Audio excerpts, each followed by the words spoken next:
Gloria a Dios. Amén, aleluya. ¿Cómo está la amada iglesia? Bendecida de Cristo. En Cristo. Gloria a Dios. Pues ya alabamos, ya glorificamos al Señor. Ahora vamos a pasar a recibir la palabra de Dios, ¿verdad? La cual dice Hebreos 4:12 que es viva y eficaz. Es decir, que es lo único en todo el universo que tiene el poder para transformar. No para cambiar, para transformar, hermano. ¿Verdad? Porque el hombre necesita ser transformado. Porque de no ser así, si el hombre cambia, todo el tiempo va a regresar a ser lo mismo.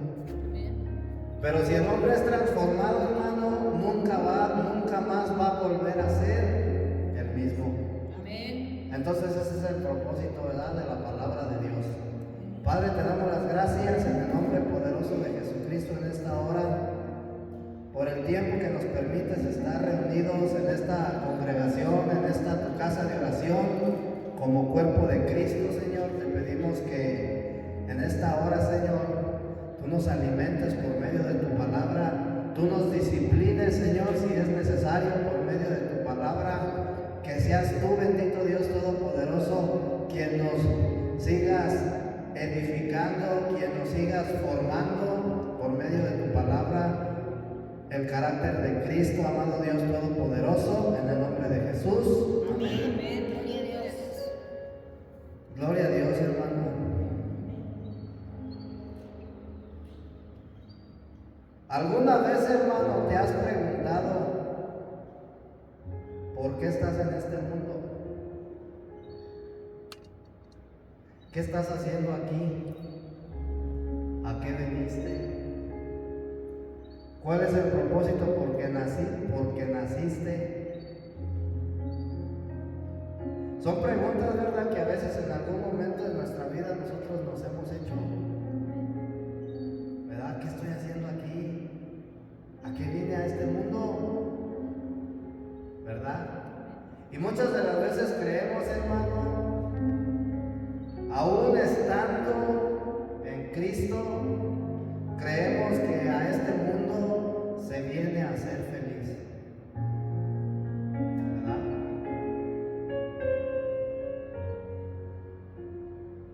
Muchas de las veces vivimos, hermano, nuestra vida secular y no sabemos ni por qué.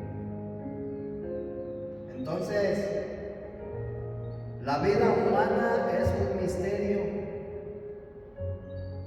¿Sí?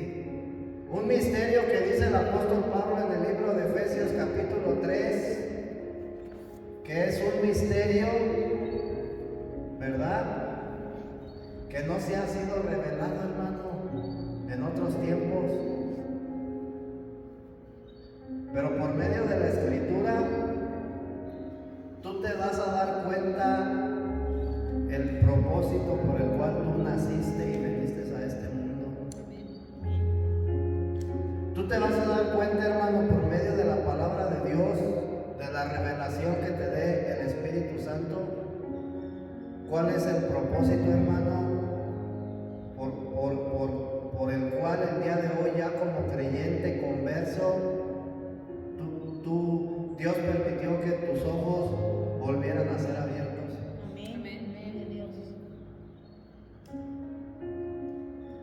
Y es que si el día de hoy el Señor no nos hubiera dado la oportunidad de vivir una vida humana, que tenemos una vida humana, ¿verdad?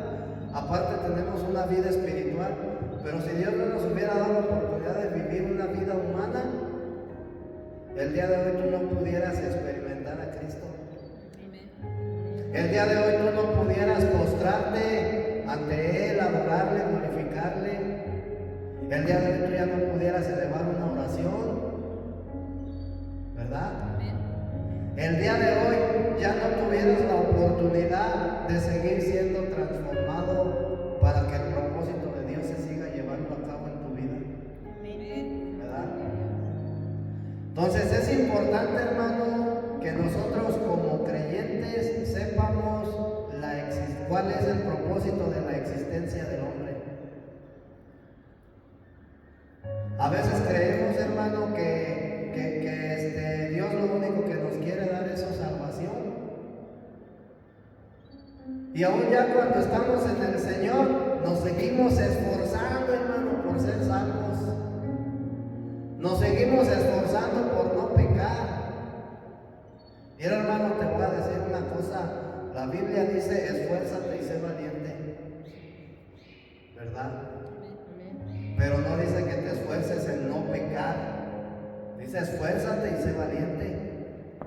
Porque todo el tiempo, hermano, mientras estemos en este cuerpo corrupto, corrompido, vamos a pecar.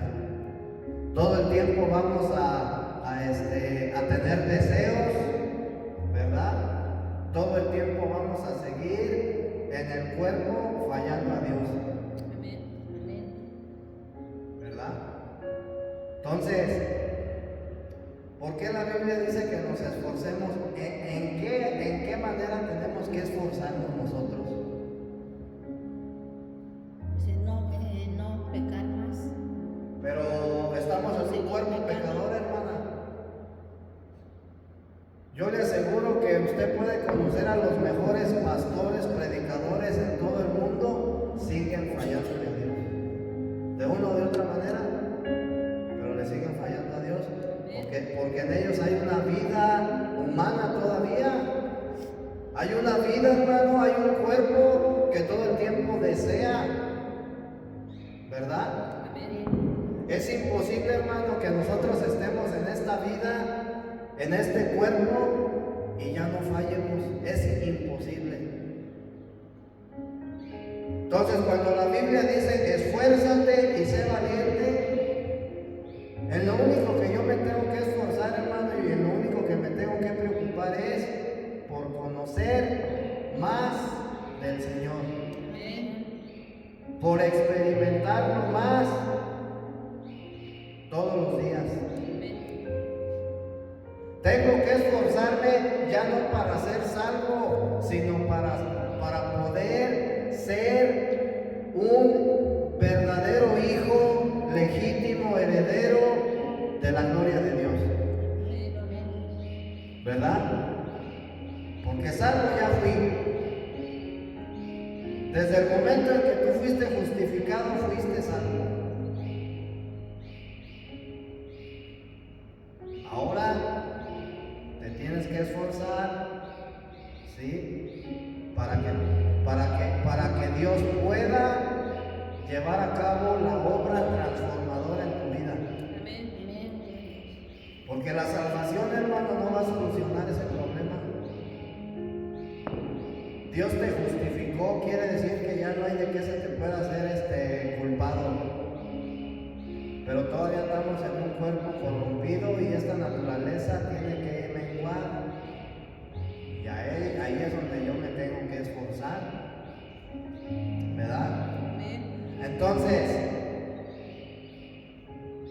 nosotros vemos, hermano, que la vida humana es complicada.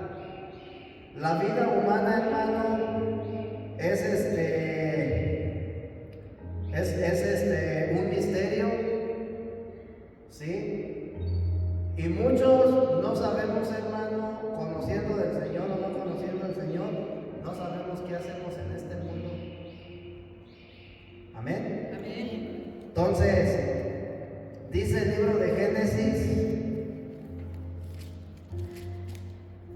capítulo 1, versículo 26, te muestra, te revela que solamente hay un único propósito por el cual Dios creó al hombre. Uno nada más, hay un solo motivo y hay un solo propósito por el cual Dios creó al hombre.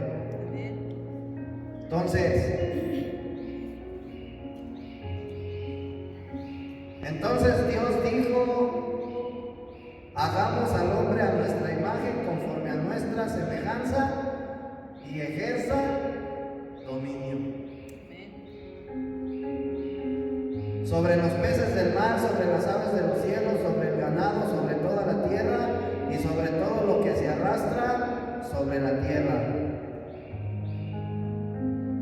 hagamos al hombre conforme a nuestra imagen y a nuestra semejanza, para que ejerza dominio sobre todas las cosas que Dios creó. Entonces quiere decir, hermano, que el hombre fue creado con el propósito de que él ejerciera, ¿sí?, el dominio de Dios en la tierra. Pero ¿cómo se ejerce el dominio de Dios? O sea, ¿cómo el hombre iba a ejercer? Porque hasta aquí, hasta Génesis 1:26, vemos el propósito por el cual Dios creó al hombre. Lo hizo a su imagen y a su semejanza, para que ejerciera la autoridad de Dios en la tierra. Pero para eso el hombre necesitaba algo, para poder ejercer la autoridad. El hombre necesitaba algo. ¿Qué crees que era lo que necesitaba? Un complemento. ¿Qué necesitaba el hombre para poder ejercer la autoridad de Dios? Su vida, su naturaleza. ¿Sí? Entonces, Adán, hermano, era un hombre corporativo, porque toda la descendencia, toda la raza humana desciende de Adán. Yo te he dicho que todo el universo, Dios, ¿sabes qué es lo que ve Dios? Dios no ve a Lore, Dios no ve a Gloria, Dios no ve a Toño. Dios ve al Cristo que está en ti. Amén, gloria a Dios. Dios ve la sangre de Cristo que fue derramada sobre ti. Amén. Dios no ve lo que eres. Dios no ve lo que haces. Dios ve la sangre de Cristo. Y por ese hecho, hermano, Dios derrama su misericordia sobre ti. ¿Verdad? Entonces, en todo el universo Dios solamente ve a dos hombres, a Adán y a Cristo. Nada más, porque los dos son corporativos. Todo aquel que está en Adán, hermano, ¿sí?, pertenece a una descendencia, a un linaje caído de muerte, y su destino es muerte. Todo aquel que se encuentra en Cristo pertenece a un linaje de vida, a un nuevo linaje. ¿Sí? Entonces, Adán, hermano, era un hombre corporativo, era una entidad colectiva que se compone de muchos miembros. Ese es un cuerpo corporativo, algo que se compone de muchos miembros. Entonces, en Adán estaba incluida toda la humanidad. ¿Sí? Entonces, Dios, si tú te das cuenta, no creó muchos hombres. La Biblia no dice que Dios creó muchos hombres. Dios dice creó al hombre a su imagen y a su semejanza. ¿Verdad? Entonces, cuando dice la imagen, se refiere a lo externo. Cuando dice a su semejanza, se refiere a lo interno. Amén. Entonces, cuando Dios crea a Adán, creó un hombre corporativo. Amén. Gloria a Dios. ¿Cuál era el propósito? ¿Cuál era el fin por el cual Dios creó al hombre a su imagen y a su semejanza? Porque Dios anhelaba, Dios deseaba que el hombre fuera su expresión en la tierra, para que ejerciera su dominio. Por eso lo hizo a su imagen y a su semejanza, para que ejerciera su dominio, para que el hombre corporativamente expresara a Dios. Amén. Eso Eso significa ejercer dominio, que tú expreses a Dios. ¿Cómo tú puedes ejercer la autoridad de Dios, hermano? Cuando tú, hermano, ¿cómo se dice? Cuando tú te niegas a la tentación, tú estás ejerciendo la autoridad de Dios. La autoridad de Dios no la ejerces acá cuando estás orando y te reprendo en el nombre de Jesús. No, hermano. La autoridad de Dios se ejerce, ¿sí?, con tu vivir. Tú niégate a la tentación, niégate al deseo, y eso es ejercer la autoridad de Dios. ¿Sí? Eso es ejercer la autoridad de Dios.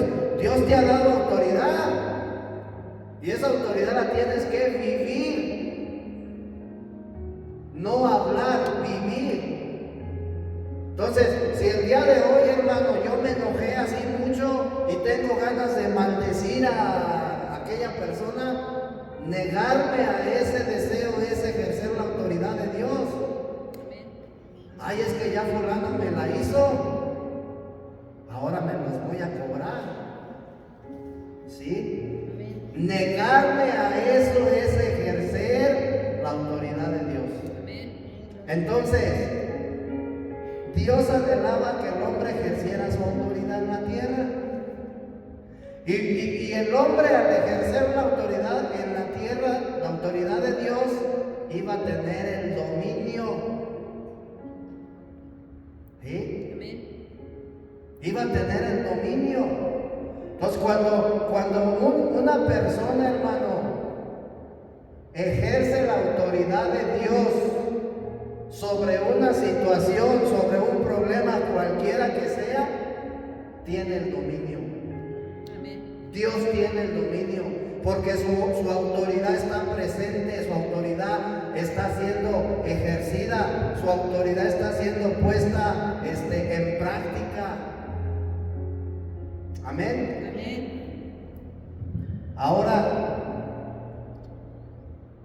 cuando Dios decide crear al hombre a su imagen y a su semejanza, esto sucedió en la eternidad. Y para que Dios pudiera crear al hombre, primero tuvo que crear la tierra. ¿Sí? Si tú te vas a Génesis capítulo 1, versículo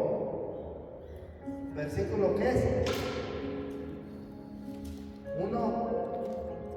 Génesis 1:1. Dice la escritura que en el principio Dios creó los cielos y la tierra. ¿Verdad que sí dice así? ¿Para qué Dios creó los cielos y la tierra? Para el hombre. Porque el hombre necesitaba ser puesto en un lugar para habitar. Entonces, los cielos, hermanos, fueron creados para la tierra. Y la tierra fue creada para el hombre. Porque ahí era donde el hombre iba a ejercer su dominio. ¿Cómo se dice? La autoridad de Dios.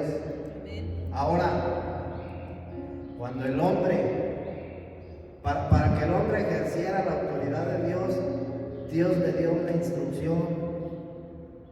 Y le dijo, de todos los árboles que tú ves aquí, puedes comer menos de este.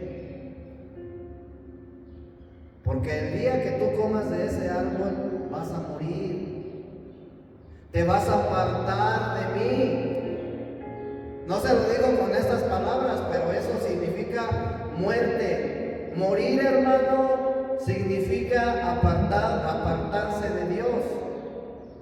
Entonces, si tú comes de ese árbol vas a morir. Y entonces no vas a poder llevar a cabo, ¿sí?, el propósito por el cual yo te creé. No vas a poder.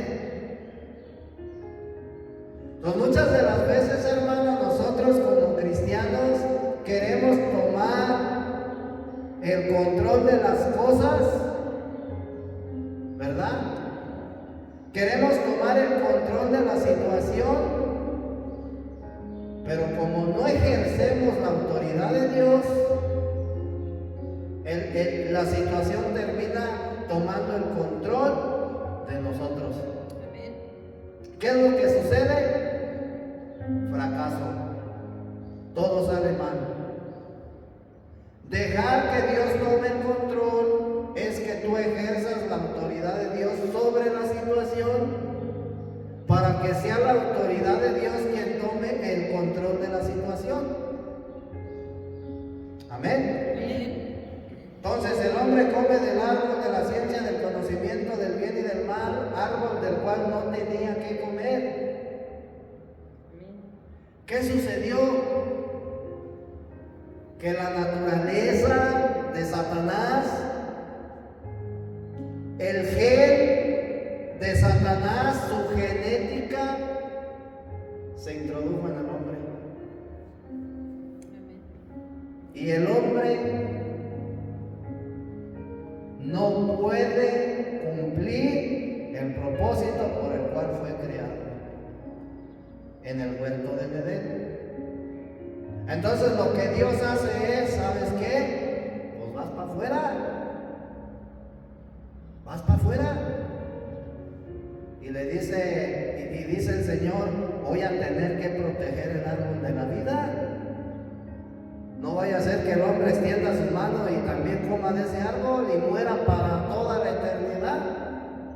Y entonces ya no voy a poder yo llevar a cabo mi plan y mi propósito. Y por eso el hombre es echado fuera del Edén. Pero ¿qué crees? Que el propósito de Dios se tenía que cumplir.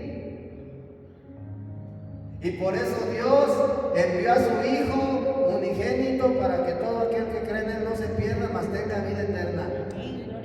Entonces, creer en Jesucristo, hermano, como el Hijo de Dios, como el unigénito, significa o representa participar y comer del árbol de la vida. Amén. Porque solamente participando de Cristo, tú vas a poder cumplir el propósito de Dios.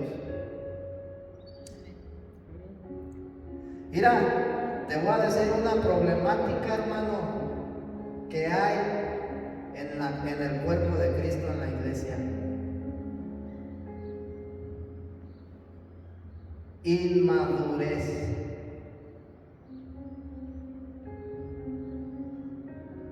Inmadurez, ¿verdad? Amén. El hecho de que yo, como creyente, hermano, porque si Dios ya depositó su gen divino en mí, su vida, su naturaleza, es para que yo viva conforme a esa vida que el apóstol Pablo te lo dice: anden en el Espíritu, vivan en el Espíritu. Pero vivir en el Espíritu, hermano, no es que tú ores, que tú ayunes, que tú leas la Biblia, que tú prediques, que tú te congregues, porque también los inconversos lo hacen. ¿Sí? También los inconversos lo hacen. Yo me acuerdo cuando todavía no estaba en el Señor, yo era todavía inconverso, y cuando andaba bien deliriado, hermano, agarraba la Biblia y la empezaba a leer. Me sentía mal, me iba a misa. O sea, y eso no significa que yo viva en el Espíritu.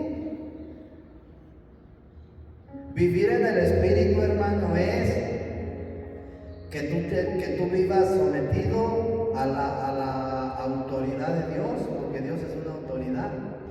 Vivir en el Espíritu, hermano, es que tú reflejes la gloria de Dios. ¿Cómo? Con tu testimonio, con tu andar, con tu caminar. ¿Sí? Que la gente cuando vea diga: ay, este camarada en verdad ha tenido un cambio. Amén. Entonces, Dios no solamente en mi vida vino a quitarme el deseo de drogarme y de alcoholizarme. Hay otras cosas en mí, hermano, con las cuales Dios está tratando y está trabajando. Mi carácter, mi manera de ser. Sí, entonces Dios tiene que hacer mucho, hermano, en nosotros todavía. Amén. Y tenemos que estar dispuestos y cooperar con Dios para que pueda Él hacer lo que tiene que hacer en mí. Amén. Amén. Entonces, la intención de Dios al crear al hombre, hermano, era para que Dios pudiera llevar a cabo su economía divina. Amén. ¿Verdad? La economía divina de Dios, hermano, si tú nunca has escuchado hablar de la economía divina de Dios, Efesios capítulo 3 te habla de ello. ¿Sí? Y la economía de Dios, hermano, cuando hablamos de la economía de Dios, no estamos hablando de dinero.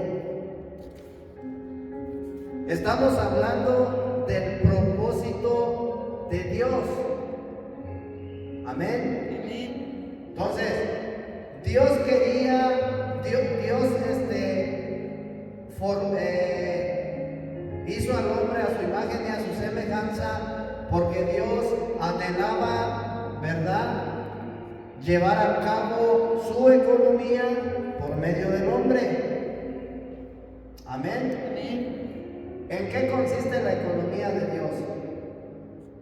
La economía de Dios consiste en que Él deposita en el hombre su gen divino,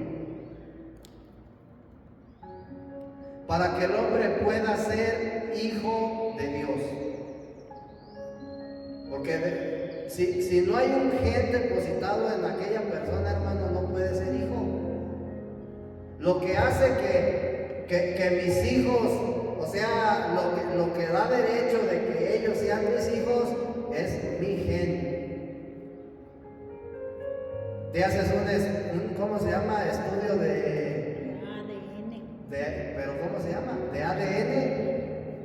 Y si no sale mi genética, si no sale mi gen en esa persona, entonces no es mi hijo. Pero si sí sale, es tu hijo. Entonces el gen, tu genética que tú portas, es lo que determina si es o no es tu hijo. Entonces, para que Dios pudiera llevar a cabo, hermano, su economía, necesitaba depositar en el hombre su gen divino. ¿Cómo iba a suceder esto? ¿De qué manera? Comiendo del árbol de la vida. Porque en el árbol de la vida se encontraba el gen divino de Dios, el cual es Jesucristo. Dice Juan 1:4, en Él estaba la vida. En el Señor Jesús se encontraba el gen divino de Dios, y todo aquel que participa de Cristo tiene el gen divino de Dios, por consiguiente es hijo legítimo de Dios. Entonces, en la naturaleza de Adán, el hombre tiene el gen satánico, el gen de Satanás. Tiene su vida. Y por eso el hombre se droga, mata, roba, viola, adultera, fornica, miente, chismea, rencores, celos, iras, contiendas y todo lo que Pablo dice. No es que ande enchamucado, no. Es que la vida de Satanás está en él. Dice Pablo en Romanos 7. En Romanos 7, el apóstol Pablo te habla de esta vida, de esta naturaleza. Cuando él dice, lo que yo no quiero hacer, eso es lo que hago. Y si ya no lo hago yo, es el pecado que habita en mí. Y cuando Pablo habla de pecado, se está refiriendo precisamente a la naturaleza de Satanás.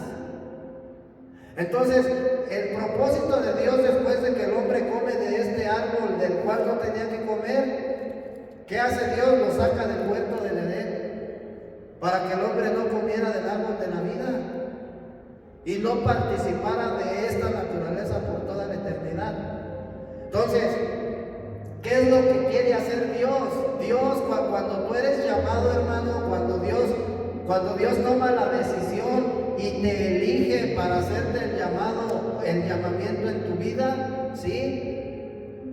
Lo hace para Él depositar su gen divino en ti, y que ese gen divino, hermano, el cual es su vida, empiece a operar, empiece a trabajar, empiece a hacer lo que se tiene que hacer para que la otra naturaleza, hermano, mengue. Por eso Juan dijo, el apóstol Juan dijo, es necesario que yo mengue, es decir, mi naturaleza corrupta, es necesario que mengue para que Él crezca. Entonces, Cristo tiene que crecer en nosotros. En eso consiste la vida cristiana, hermano. En que Cristo se desarrolle, porque la semilla ya fue depositada, ya fue sembrada. La semilla cayó en tierra. ¿Sí? Una tierra fértil, hermano, es un corazón constricto, humillado, un corazón que está dispuesto a dejar que Dios haga lo que tenga que hacer en su vida. Y cuando tú tienes ese corazón, Dios va a obrar. Pero si tú eres una persona, hermano, que digas, no, pues yo me la sé de todas, no va a pasar nada. Dice la misma escritura, el que esté, ¿cómo dice? El que se sienta seguro, todo aquel que se sienta firme, cuide de no caer. Dice la escritura que Dios humilla al altivo. ¿Sí? Dios lo humilla, hermano. ¿Cuántas veces no me humilló el Señor por andar de altivo? Entonces, porque esa era la vida que yo vivía. Una persona, hermano, que sigue siendo orgulloso, vanidoso, mentiroso, chismoso, todo lo que tú quieras, sigue participando de la vida de Adán. Pero la persona, hermano, que vive en el Espíritu, ¿verdad? La persona que vive el resultado del proceso de la santificación, el cual es la santidad, vive en el Espíritu. Todos los días, hermano, tú estás siendo procesado por Dios, todos los días. Y ser procesado significa que Dios te está santificando. Ese proceso tiene un resultado. Es la santificación, la cual debemos de vivir. Si Dios a mí me está santificando, no puedo seguir viviendo igual. Venir a Cristo es venir a un cambio.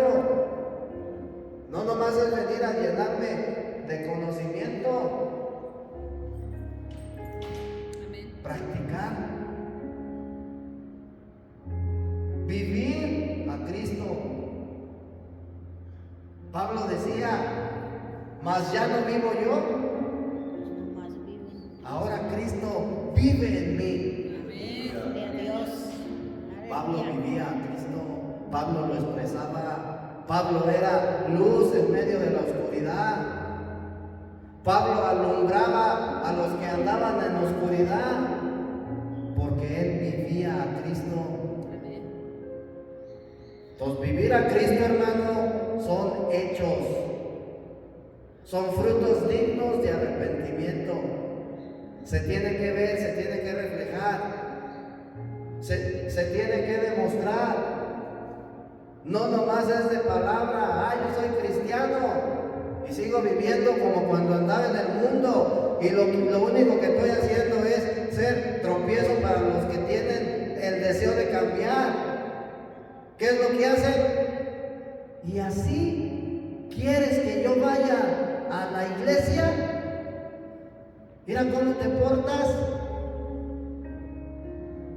A mí me lo llegaron a decir, porque no era testimonio. Cuando la Escritura dice que tenemos que dar testimonio, hermano, de Cristo, no significa que yo te voy a ir a platicar de dónde me sacó el Señor. Porque de donde a mí me sacó el Señor, a ti te sacó de donde mismo. A ti te sacó, hermano, de una vida vil y despreciada. A mí también. Tú viviste unas experiencias, yo viví otras, pero salimos de donde mismo. Es que yo no maté, es que yo no robé, es que yo no me drogué. Pero eras chismoso, eras mentiroso y es lo mismo. Da lo mismo. Entonces Dios nos sacó de la condición caída. Dios nos sacó de ese estado de muerte espiritual. De ahí hemos salido todos. Todos éramos inconscientes, no éramos conscientes de lo que hacíamos, vivíamos en un estado de muerte espiritual. Y la conciencia se encuentra en tu espíritu humano. Pues una persona que vive en un estado de muerte espiritual no puede ser consciente. Y por eso que le digan, mira, no le des por ahí, mira, no le hagas así. No, pues no es consciente. Entonces, Dios nos saca de ahí. ¿Para qué? Para que vivamos una nueva vida. La vida en Cristo. No que vivamos una vida cristiana religiosa, sino que vivamos a Cristo verdaderamente. Les dicen a los hermanitos, ¿quién vive? Y todos se alocan, ¡Cristo! Y gritan, aplauden y de todo. ¿Quién vive? ¡Cristo! ¿Verdaderamente está viviendo Cristo tu vida o sigues viviendo tú? Tu yo, ese viejo hombre. Entonces, hermano, cuando yo empiezo a entender esas cosas, me doy cuenta que dije yo, estoy bien mal. A final de cuentas sigo siendo religioso, creyente religioso. Una cosa, hermano, es ser creyente y otra cosa es ser cristiano. El creyente cree en Cristo y sigue viviendo como se le da la gana. El cristiano, hermano, cree en Cristo y vive a Cristo. Y por eso es cristiano. Porque ya es de Cristo, ya pertenece a Cristo, pero hay una responsabilidad. Tengo que vivir conforme a lo que Dios ordena en la Escritura. ¿Verdad? Y eso es en lo que yo me tengo que esforzar. Tengo que esforzarme en vivir, ¿verdad? La vida, la nueva vida que Dios me ha dado, me tengo que esforzar en vivirla. Amén. Amén. Gloria a Dios. Entonces, cuando el hombre come del árbol de la ciencia del conocimiento del bien y del mal, ¿qué fue lo que sucedió? El hombre se apartó de Dios, porque no pudo cumplir el mandato que Dios le había dado: no comas de ese árbol. El hombre comió y como resultado se apartó. ¿En dónde dice eso? Génesis capítulo 3, versículo del 13 en adelante. Cuando dice que la serpiente era astuta y que le dijo a la mujer, Dios les dijo que no comieran de ningún árbol.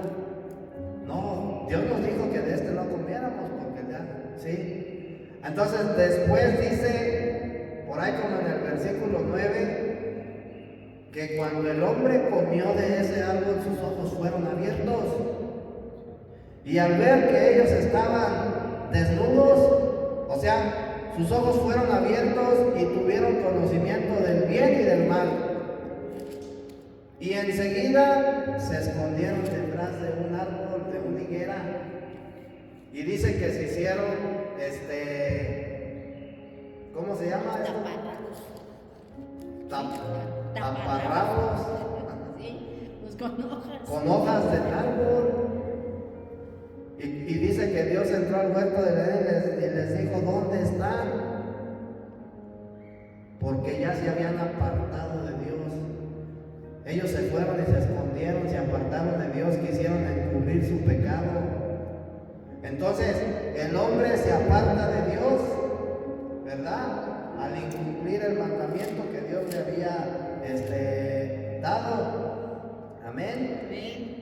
¿Qué es lo que sucede? Eso hace que el hombre cayera en un estado de inconsciencia, es decir, en un estado de muerte espiritual. Amén.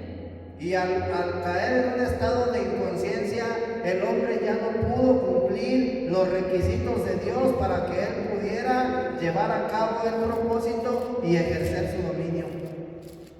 Amén.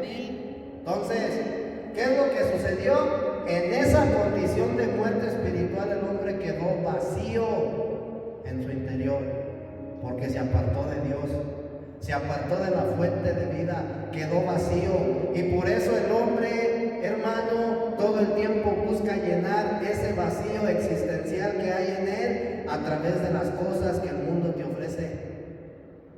Placeres, dinero, cosas materiales, alcohol, droga, ropa, o sea, todo, hermano, lo habido y por haber, el hombre todo el tiempo busca llenar un vacío. ¿Qué es lo que sucede cuando tú compras algo que te gusta? Te sientes, qué chido, ¿verdad? Pero es pasajero. Al rato ya ni pelas lo que compraste, porque ya viste algo más chido, mejor. No, y ahora quiero eso. Sí. ¿Por qué hay un vacío? ¿Por qué el hombre toma y se droga? Porque hay un vacío. Porque cuando empieza a echarse las primeras, hermano, ¿verdad? La dopamina se dispara. Y entonces, acá todo bien sabroso, era alegre, todo contento, todo bien bonito, pasajero. Entonces, el hombre cae en un estado de inconsciencia, es decir, quedó vacío en su interior. ¿Qué es lo que viene a hacer Cristo a tu vida? Llenar ese vacío. Porque ese es el problema del hombre. Aún dentro de la iglesia, hermano, hay hermanos que todavía siguen vacíos. ¿Sabes por qué? Porque tenemos que entender esta parte. Desde el momento en que tú veniste y te entregaste al Señor, tú fuiste salvo. ¿Cuál problema quedó resuelto ya? Que ya no hay nada de lo que se te pueda condenar. ¿Qué era lo que Dios condenaba? Tu naturaleza. La naturaleza que había en ti, eso es lo que Dios condenaba, esa naturaleza caída. Entonces ya fuiste justificado de esa naturaleza. ¿Sí? Quiere decir que Dios dice, no, pues tú creíste en mi Hijo, tú creíste en Jesucristo, yo ya no te voy a juzgar por tu conducta. Tienes un justificante ya. Pero esa naturaleza sigue estando en ti, hermano, esa conducta sigue estando en ti. Ese problema no se soluciona hasta que Dios deposita en él su vida, a Cristo, y esa vida tiene que irse desarrollando. tienes que ir desarrollándote en tu vida espiritual. Amén. ¿Sí? Yo he escuchado, hermano, mucho en las iglesias, respeto la creencia de cada quien, así se les ha enseñado, pero bíblicamente, hermano, eso es incorrecto. Yo he escuchado en las iglesias, hermano, que la gente ora a Dios para que los llene del Espíritu Santo, para que les dé la llenura del Espíritu Santo. Y no está mal, hermano, que oren. Pero tenemos que entender, hermano, que para que Dios te pueda llenar de su Espíritu, tú tienes que pasar un proceso, y eso te lleva tiempo, te lleva años. Porque ser lleno del Espíritu Santo es que tú en tu vida espiritual has crecido, te has desarrollado y has llegado a una madurez espiritual. Eso es ser lleno del Espíritu Santo. Entonces Dios no te va a llenar así como full y ya tú fuiste lleno del Espíritu Santo y ya eres bien espiritual, ¿no? La nueva vida que Dios nos ha dado es una vida espiritual. Cuando tú eres introducido a Cristo, hermano, tú eres un bebé. Eres bien inmaduro. Y por eso seguimos dando regadas. Pero cuando tú verdaderamente dispones tu corazón a Dios, hermano, Dios todo el tiempo te va a marcar en la área en que tú estás fallando. Es imposible que tú no te des cuenta y digas, ay, es que yo no sabía. Por eso tienes algo que se llama Espíritu Santo en ti, que es el que te redarguye, y redarguirte es que el mismo Espíritu de Dios te está diciendo, tú estás mal aquí. Amén.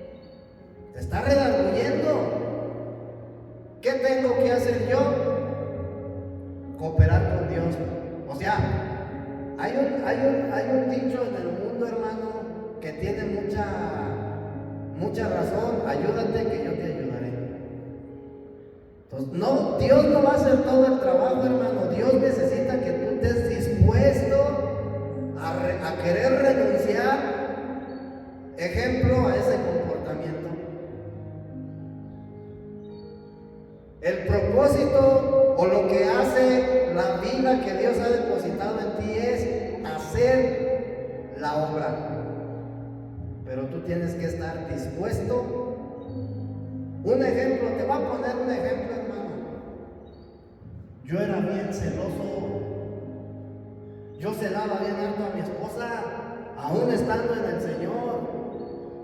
Y llegó un momento en que yo, hermano, me di cuenta que eso a mí me ocasionaba daño, que eso a mí me afectaba en mis emociones y me ocasionaba daño. Yo me estaba lastimando, yo por ser celoso. ¿Sí? Y yo decía, Señor, yo ya no quiero ser así. Ayúdame. Pero yo no hacía nada, hermano, para que Dios me ayudara. Seguía siendo celoso. Entonces, un día, hermano, yo entendí que yo tenía que, o sea, Dios ya me estaba a mí mostrando en dónde yo estaba mal y en qué área Él quería transformarme. Pero yo no ponía de mi parte. Entonces, cuando yo entiendo que para que Dios pueda hacerme morir a mis celos, yo tenía que estar dispuesto a morir a mis celos. ¿Y qué era estar dispuesto a morir? Pues dejar que Dios hiciera lo que tenía que hacer en mi vida. No, hombre, me vinieron unos procesos, hermano. decía, pues yo ya no quiero ser celoso. Y Dios, hermano, no es por presumir, ¿verdad? Pero son ejemplos. Dios me hizo morir en esa área. Y el día de hoy yo tengo paz en esa área. Gloria a Dios. Lo hizo la vida. Entonces, cuando Dios te hace morir a algo, hermano, eso es un avance en tu vida espiritual. Tú ya creciste, por así decirlo, un año. Y cada vez que Dios, hermano, te hace morir a algo, tú vas creciendo. Entonces, en eso consiste la vida cristiana, hermano. Porque dentro de nosotros hay una naturaleza que todo el tiempo se va a rebelar en contra de la voluntad de Dios. Y lo que Dios quiere hacer es hacer morir a esa naturaleza. Entonces la misma escritura dice: quien está en Cristo Jesús es una nueva criatura. Eso significa que el viejo hombre ya murió. ¿Por qué lo sigo yo desenterrando? Para que siga viviendo, si ya murió. Satanás, hermano, introdujo su naturaleza en el hombre. Es que, híjole, pues volví a caer en el pecado porque el enemigo me hizo caer. No, los chamucos y no sé qué, no fueron los chamucos. Dice el libro de Santiago que cuando nosotros pecamos no podemos decir, echarle la culpa a Dios ni a nadie, hermano, no le puedes echar la culpa. Ustedes pecan por sus propias concupiscencias. Entonces, la naturaleza de Satanás está dentro de nosotros, hermano, y esa naturaleza todo el tiempo va a buscar el deseo de la carne, el pecado, siempre. Por eso la importancia de que Pablo dice: anden en el Espíritu. Ya no vivas conforme a la carne, vive en el Espíritu.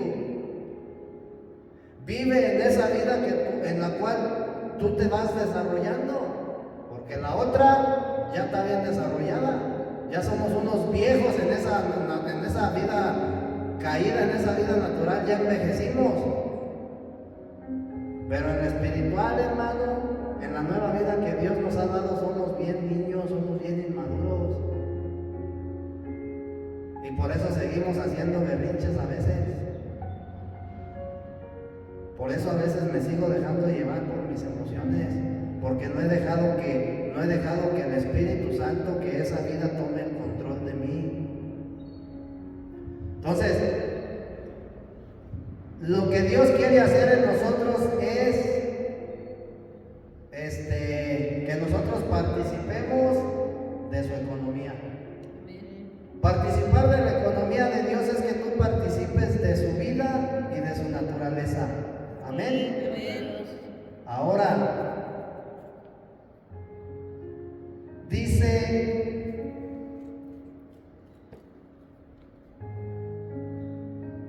el hombre cayó, se corrompió, se echó a perder.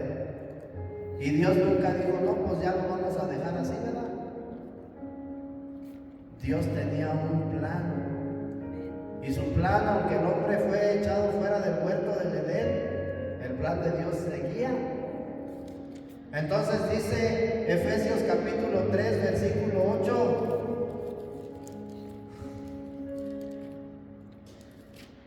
Efesios 3, 8 y 9.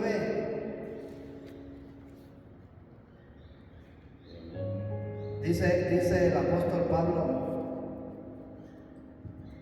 a mí, que soy menos que el más pequeño de todos los santos, me fue dada esta gracia de anunciar a los gentiles las inescrutables riquezas de Cristo como evangelio. y de alumbrar a todos para que vean cuál es la economía del misterio escondido desde los siglos en Dios que creó todas las cosas. ¿Cómo dice tu versión en el versículo 9? Dice la palabra de Dios, y de aclarar a todos cuál sea la dispensación del ministerio escondido desde los siglos en Dios que creó todas las cosas. Entonces, la versión Reina Valera, hermano, dice la dispensación. La versión que yo traigo, hermano, dice la economía de Dios. Es lo mismo, dispensación y economía es lo mismo. Amén. La Biblia llama al plan eterno de Dios que había sido escondido en otros tiempos y que se le fue revelado al apóstol Pablo para que él nos revele la dispensación o la economía. ¿Sí? ¿En qué consiste esta dispensación o en qué consiste esta economía? Dice Pablo, en anunciar las inescrutables riquezas de Cristo como evangelio. En eso consiste la dispensación de Dios. En eso consiste la economía de Dios, en que el evangelio se anuncie como las inescrutables riquezas de Cristo, o en que Cristo se anuncie como las riquezas del evangelio. Para que la humanidad sea alumbrada y conozca el misterio escondido de Dios. Es decir, para que la humanidad conozca a Cristo, lo conozca en su intimidad, en todo. Dice Efesios, su altura, su anchura, su profundidad, su longitud. Todas las medidas de Cristo, hermano. Es algo bien profundo. Entonces, ¿qué significa la palabra dispensación? Porque un día me dijo un pastor, yo en la Biblia nunca he visto la palabra economía de Dios. ¿En dónde dice eso? Lee Efesios 3. No, que no. Eso tú te lo estás inventando. Vamos a ver entonces. Efesios 3:9 dice la dispensación o la economía de Dios. ¿Qué significa la palabra dispensación? La palabra dispensación significa otorgar o conceder algo a alguien. ¿Sí? Otorgar o concederle algo a alguien. Eso significa dispensación. ¿Qué significa la palabra economía? La palabra economía proviene de una palabra griega que se pronuncia oikonomía, que es economía y significa ley doméstica, administración familiar, distribución, plan o economía administrativa. Entonces, la economía que Dios planeó, hermano, su plan, su propósito eterno, lo que Dios se propuso en sí mismo, según su deseo, dice Pablo, es que en Cristo sean reunidas todas las cosas, Él como cabeza y nosotros como cuerpo. ¿Sí? Cuando Dios dice, de tal manera amó Dios al mundo que dio a su Hijo unigénito para que todo aquel que cree en Él no se pierda, mas tenga vida eterna, ahí estamos viendo el actuar de la dispensación de Dios para con el hombre, porque Dios le está dando algo a alguien. Ahí estamos viendo que Dios está ejerciendo, llevando a cabo su economía. Porque el que Dios dé a su Hijo al creyente, hermano, tiene el propósito de que el creyente sea restaurado, tiene el propósito de que el creyente sea introducido a una nueva familia a un nuevo hogar, amén, Amén. a una nueva ley doméstica. Entonces, la economía de Dios, hermano, es el plan eterno de Dios. El plan eterno que Dios tenía para el hombre. ¿Cuál era ese plan? Dar a su hijo. Esto lo ves desde Génesis, cuando Dios le dice al hombre: no comas de ese árbol, era porque Dios quería que el hombre comiera del árbol de la vida. Ese era el propósito que Dios le quería dar a su hijo, porque en él se encontraba la vida que el hombre necesitaba para poder ejercer la autoridad de Dios en la tierra. Tú ya tienes la vida de Dios en ti. Ese gen divino ya está en ti. De ti depende que esa vida se desarrolle. Si tú quieres ejercer la autoridad de Dios, el dominio, de ti depende, hermano. Amén. Porque Dios está haciendo lo que a Él le corresponde. Pero ¿dónde está entonces nuestra obligación moral como cristianos? Porque tenemos obligaciones. Es que ya ese hermano tiene 30 años en el Evangelio y sigue siendo igual. De ti depende, hermano. Si tú quieres crecer, si tú te quieres desarrollar en tu vida espiritual, eso depende de ti.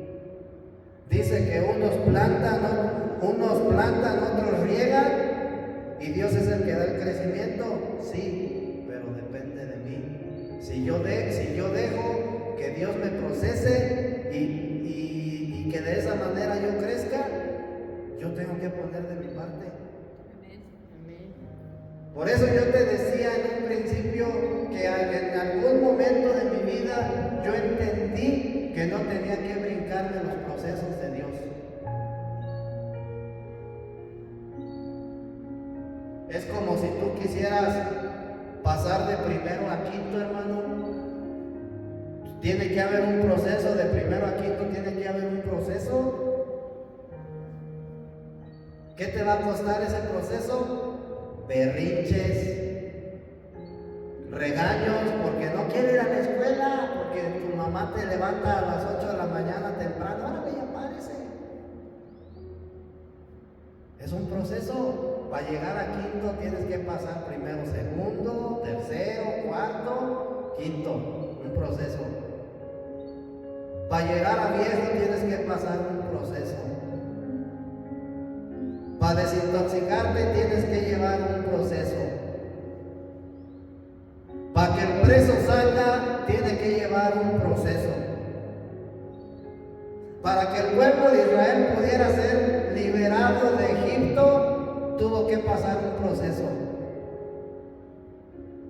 Para yo crecer en mi vida espiritual y desarrollarme y vivir como es digno de la vocación por la cual yo fui llamado, tengo que pasar un proceso. No brinqué, entonces no hay que brincarme los procesos. Es algo que tenemos que entender, hermano. Muchas de las veces cuando nosotros nos brincamos el proceso, Dios ya no, en ese tiempo, en ese momento, Dios ya no pudo hacer lo que Él tenía que hacer con nosotros, a seguirla viviendo. ¿Qué es lo que pasa? Me termino apartando del Señor. Termino volviendo otra vez atrás, a empezar de nuevo. No hubo un avance. Retrocedí como los cangrejos. Dios va a seguir haciendo, va a seguir llevando a cabo la obra, porque lo que Dios inició lo va a terminar. No te va a dejar ahí así. Tú vas a sufrir más, vas a batallar. Entonces es bien importante, hermano, que nosotros nos dejemos procesar. Yo sé que no es fácil, no es fácil, se sufre, el alma se duele, derramamos lágrimas, lloramos, sufrimos, pero la recompensa, hermano, es muy grande.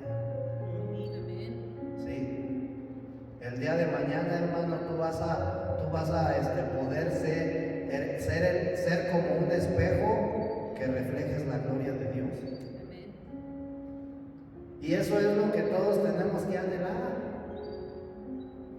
Yo no puedo juzgarte porque no estás viviendo como debe de ser, hermano. El día de hoy yo entiendo que dentro de la iglesia hay mucha ¿cómo se dice? Inmadurez. Por eso nosotros vemos el comportar de los hermanos, porque hay inmadurez. Entonces, ¿qué es lo que necesita la iglesia en estos tiempos? Madurar.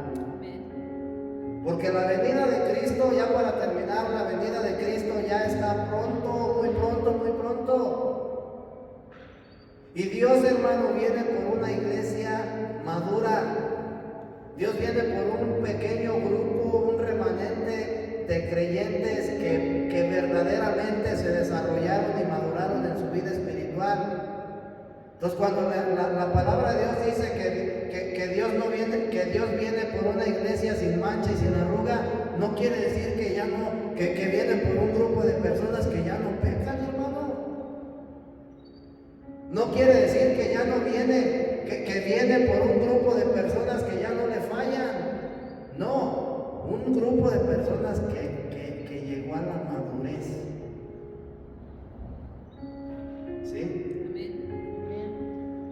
Y para corroborar esto que te digo, ya para irnos a descansar, vamos al Evangelio de Marcos, capítulo 4, en donde está la parábola de la semilla, versículo 26, Marcos 4, 26. Fíjate lo que dice, y esto es con respecto a la venida de Cristo, con respecto a cuando la iglesia sea arrebatada. Y decía además, así es el reino de Dios, como si un hombre echara semilla en la tierra. ¿Sí? Ese hombre es el buen pastor, y la semilla es Cristo. La tierra es nuestro corazón.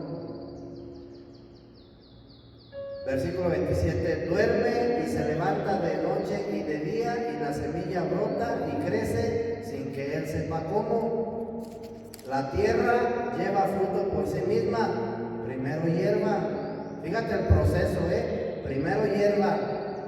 Esa semilla que germinó, primero es hierba, luego espiga, después grano lleno en la espiga.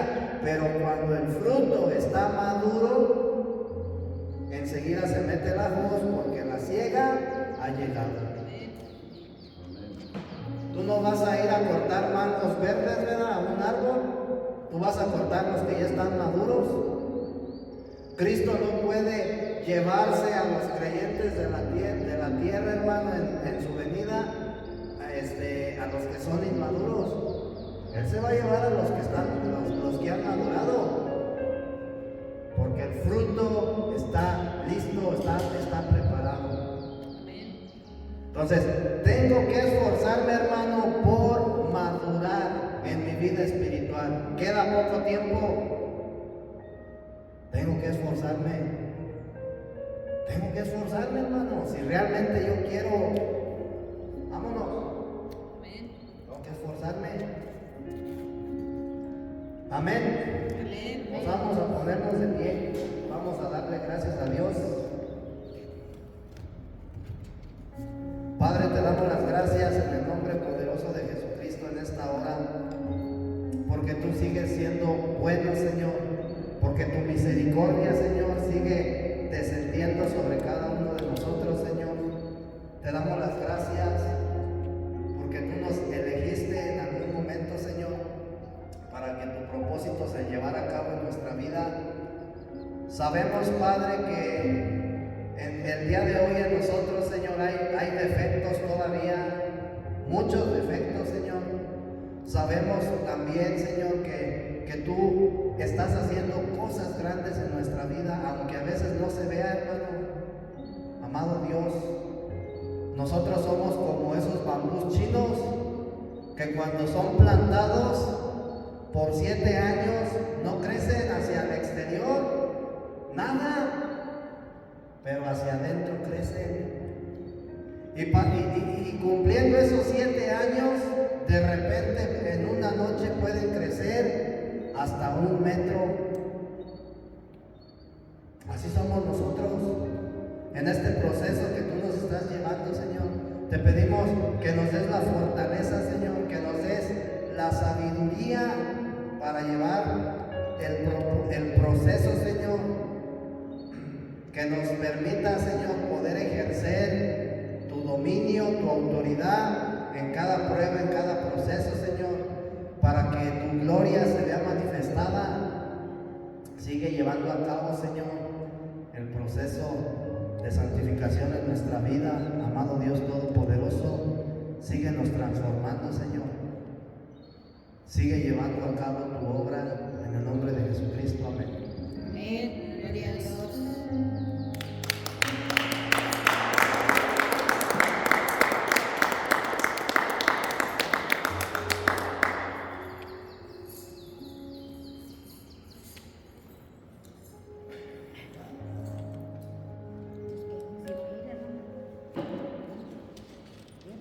Hermanos, al rato a las 5 de la tarde entonces va a ser el servicio, hermana. A las 5 de la tarde va a ser el servicio.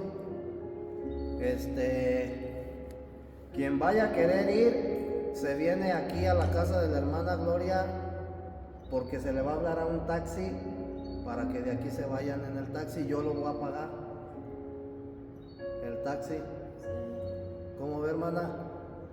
Yo sí, los demás, para que me ayuden. Yo como no puedo sacar. Yo me tengo que ir a las 4:30 porque vienen unas iglesias de Celaya y hay que ir a recibirlas. Pero pues si se pueden venir. ¿Qué, Toño? Oh, no me comprometo yo ahorita. Tengo cosas que hacer. Ayúdenles un rato. Va a estar bien bueno ese servicio. Sí, no, ahí lo tendré en cuenta. Sí. Si salgo temprano. Si en caso de que puedas, date la oportunidad de ir.